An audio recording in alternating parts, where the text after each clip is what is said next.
a inverse 3 equal to 0.2 হলে a to the পাওয়ার 12 এর মান কত?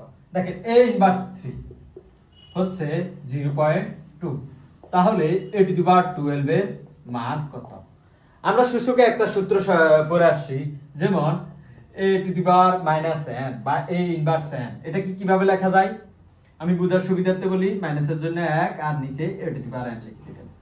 তাহলে a ইনভার্স 5 হলে কিভাবে লেখা যায়? এই যে মাইনাসের জন্য উপরে 1 আর নিচে a টু দি পাওয়ার 5, এভাবে। তাহলে এখানে কিভাবে লেখা যায়?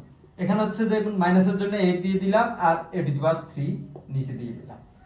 এখানে 0.2 এর মান, 0.2 কে আমরা একটু ভাঙাবো, 2 দিয়ে দিলাম উপরে, আর এই যে দশমিকের জন্য 1 আর ডান পাশে যতগুলো ডিজিট থাকবে ততটা শূন্য, এটা সবাই জানেন।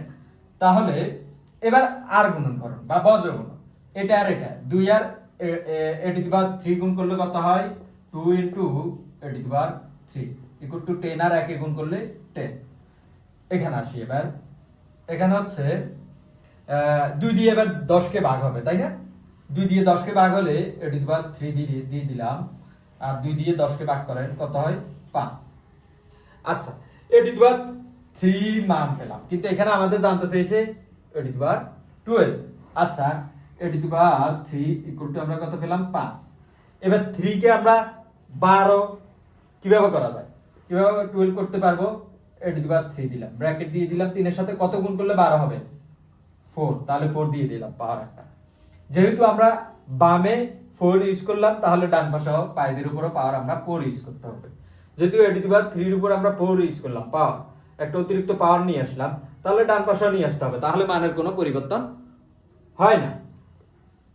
বামে করলে অবশ্যই ডানে করতে হবে, ডানে করলে বামে করতে হবে, মানে আপনি যদি সমতা বজায় রাখতে চান।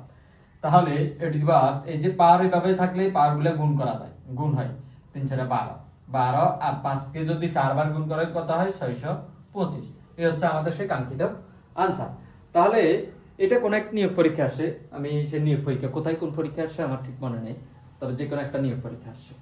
এই ধরনের অঙ্ক দেখলে আপনারা ঘাবড়ে যাবেন না, ধীরে ধীরে স্টেপ বাই স্টেপ এগোতে থাকবেন, একটু চিন্তা করতে থাকবেন। আপনি চিন্তা করলে দেখবেন সমাধান অতি সত্বর বের হয়ে যাবে। প্র্যাকটিস করতে থাকেন অঙ্কে, যত বেশি প্র্যাকটিস করবেন তত বেশি অঙ্ক আপনার আয়ত্তে আসবে।